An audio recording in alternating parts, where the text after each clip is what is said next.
Boa noite a todos. É com muita alegria, com muita satisfação que novamente nós iniciamos uma transmissão ao vivo da nossa palestra da Casa Espírita Dr. Adolfo Bezerra de Menezes. Eu convido a todos para que nós iniciemos com a oração, unindo os nossos pensamentos, os nossos bons sentimentos, para pedir muita paz, harmonia, bom entendimento das lições que vamos estudar e proteção. Pai nosso que estais nos céus, santificado seja o vosso nome. Venha a nós o vosso reino e seja feita a vossa vontade, assim na terra como em todos os planos do universo. O pão nosso de cada dia nos dai hoje, Pai. Perdoa as nossas ofensas, assim como nós perdoamos aqueles que nos têm ofendido.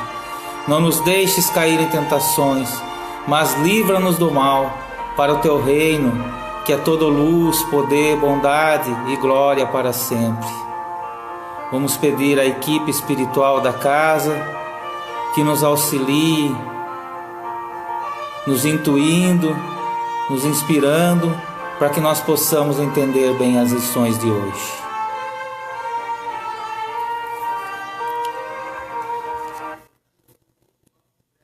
Muito bem, meus irmãos. Hoje nós vamos estudar uma passagem do Evangelho que está no livro A Gênese, ditado pelos Espíritos Superiores a Allan Kardec. É o capítulo 15 do livro A Gênese, os milagres do Evangelho. Perda de sangue, a mulher hemorroíça. Então, uma mulher enferma, com uma perda de sangue há 12 anos, que muito sofrera nas mãos de vários médicos, e que, tendo gasto todos os seus bens, com ele não recebera nenhum alívio, mas se achava cada vez pior. Tendo ouvido falar de Jesus, veio na multidão por trás e tocou as suas vestes, porque ela dizia: se eu puder tocar somente as suas vestes, estarei curada.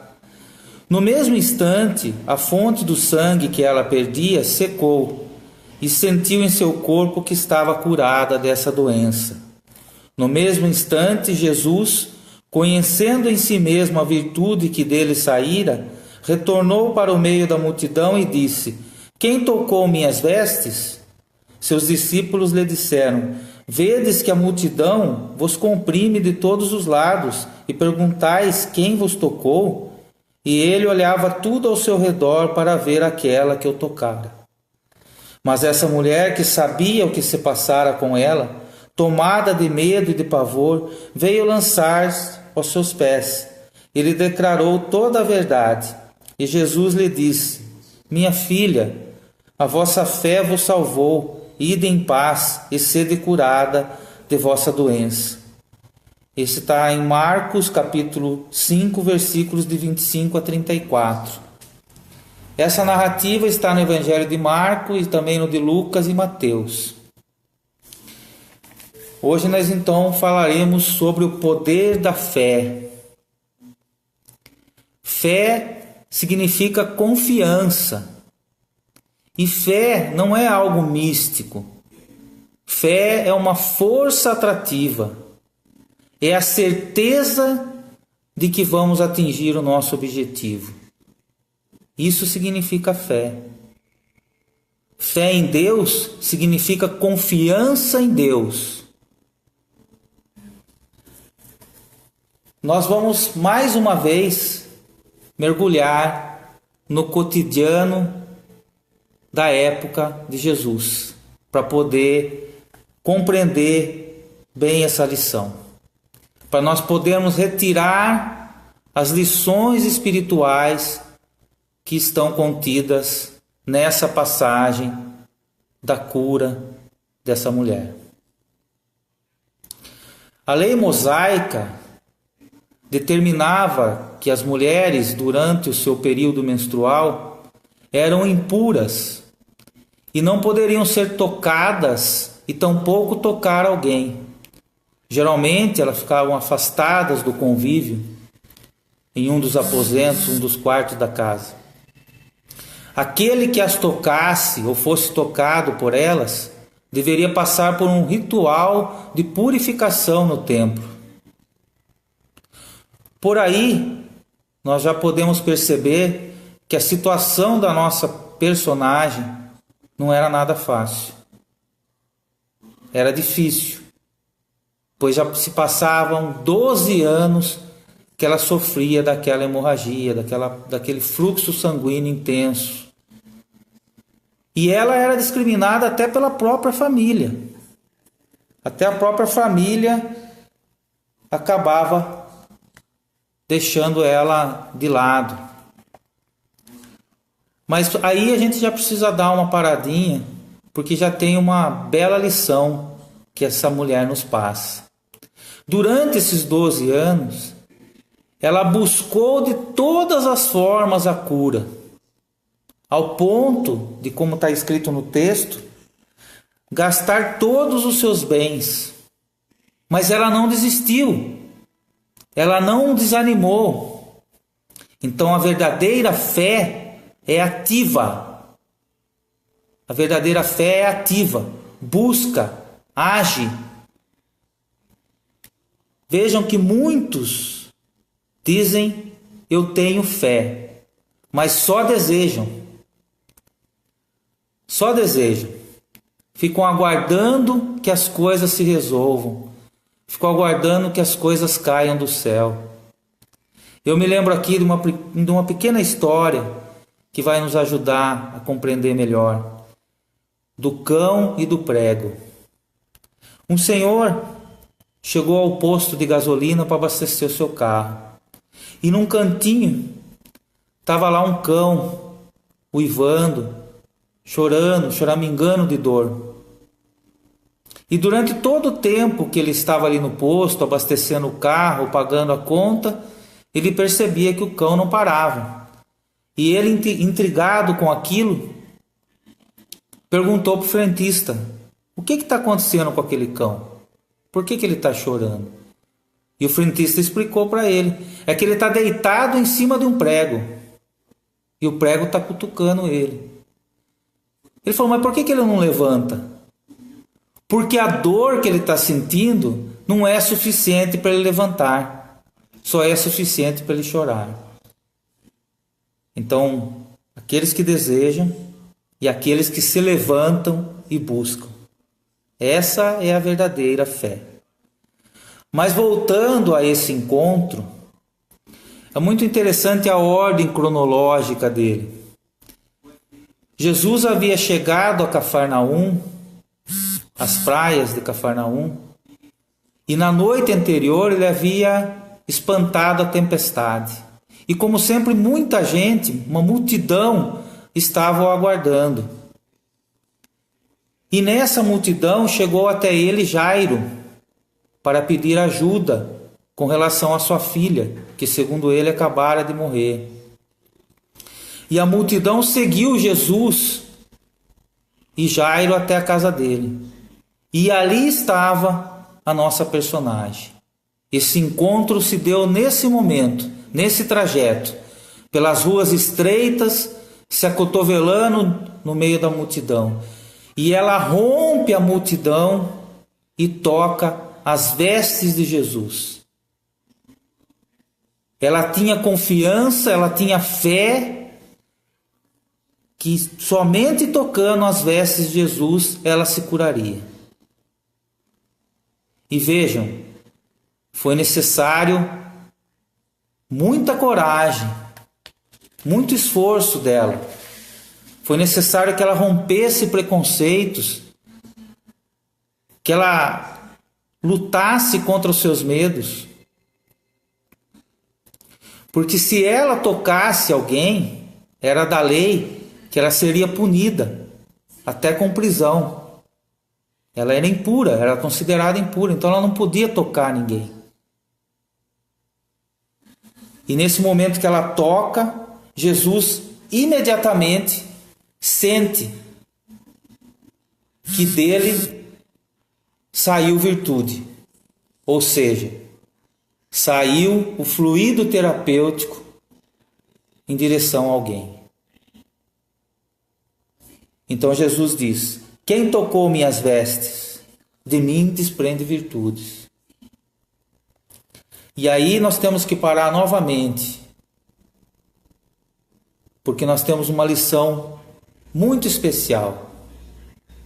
Era da lei mosaica que nas túnicas, na orla das túnicas dos homens, deveria estar costurado um cordão azul bordado ali, que representava os mandamentos divinos. E para que quando eles olhassem para aquilo, eles lembrassem das leis.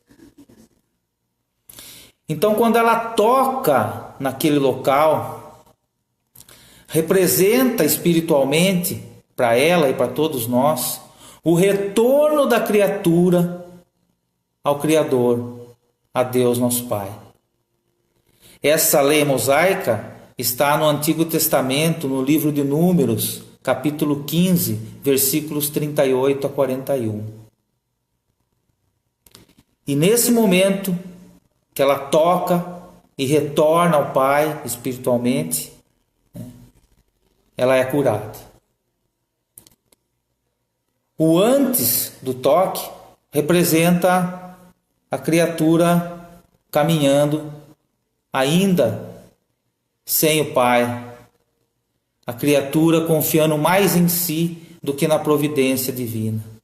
E o depois do toque é a criatura curada, é o espírito renovado. Então, esse toque representa a volta do espírito a Deus. É isso que esse pequeno detalhe do cordão na orla de Jesus e ela tocar justamente ali representa para nós. Antes ela estava perdendo a vida, se definhando, anêmica, e quando vem essa energia, esse fluxo de energia de Jesus para ela, ela se renova. Ela se renova. E vejam que não houve ação nenhuma do mestre, nem ação magnética, nem imposição de mãos.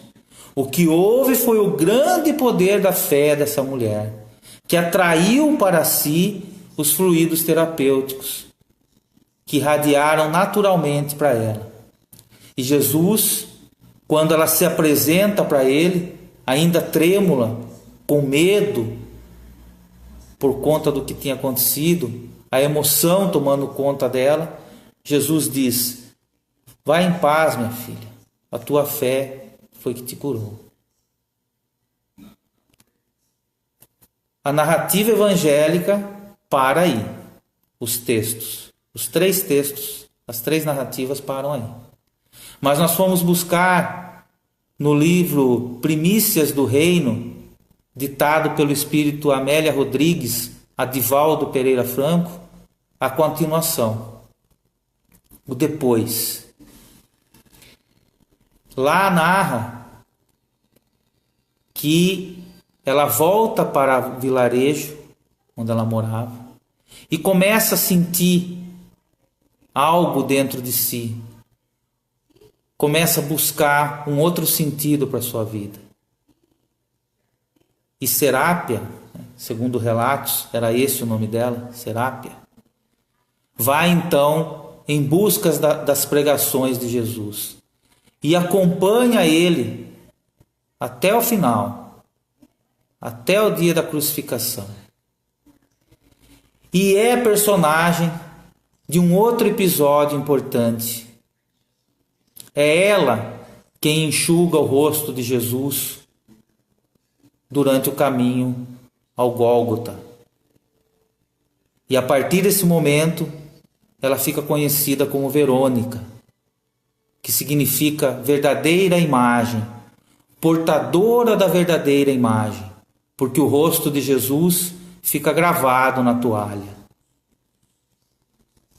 Vejam, meus irmãos, além da cura física, o que se operou nela foi a verdadeira cura, que é a cura espiritual. Ela buscou adquirir virtudes, buscou a mudança de comportamento. E isso ocorreu porque ela reatou os laços com o Pai, naquele toque. O toque mais importante da vida desse espírito.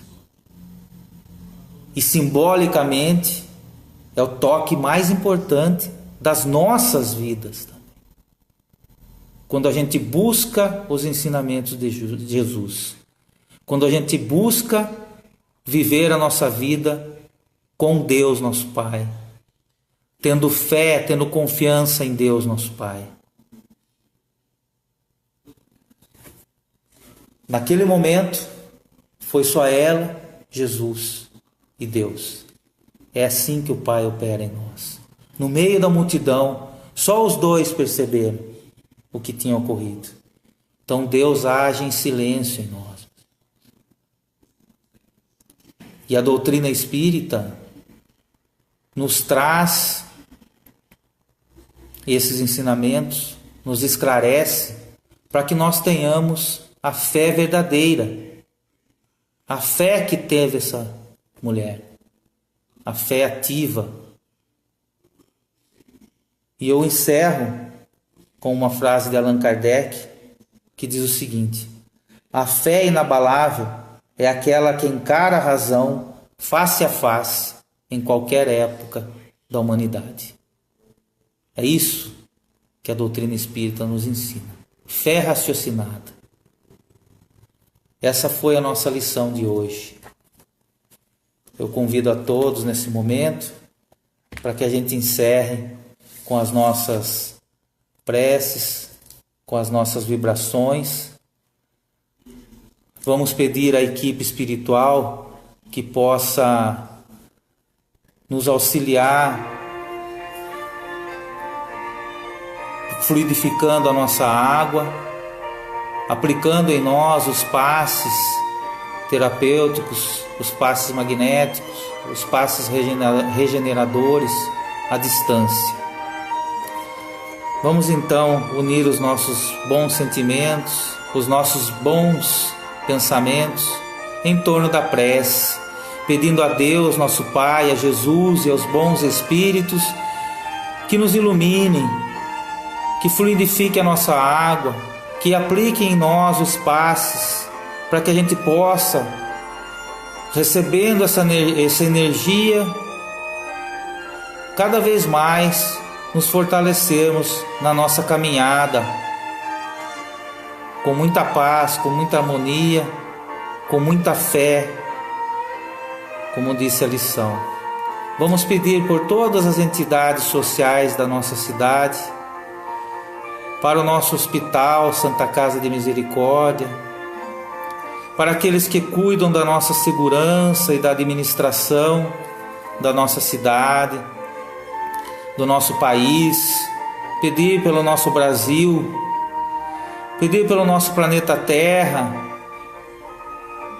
onde haja doenças, fome, violências, pelos espíritos desencarnados, nossos irmãos que sofrem, pedir pelo nosso lar, pela nossa família, pelos nossos amigos de caminhada. E só temos a agradecer, Pai, por mais esse belo dia de vida. Pai nosso que estais nos céus, santificado seja o vosso nome. Venha a nós o vosso reino e seja feita a vossa vontade, assim na terra como em todos os planos do universo. O pão nosso de cada dia nos dai hoje. Perdoa as nossas ofensas, assim como nós perdoamos a quem nos tem ofendido. E não nos deixes cair em tentações, mas liberta-nos do mal, para o teu reino de luz, poder, bondade e glória para sempre. Que assim seja. Muito obrigado a todos. Que Deus abençoe e, se Ele assim nos permitir, estaremos juntos aqui na próxima segunda-feira, às 8 da noite. Um grande abraço.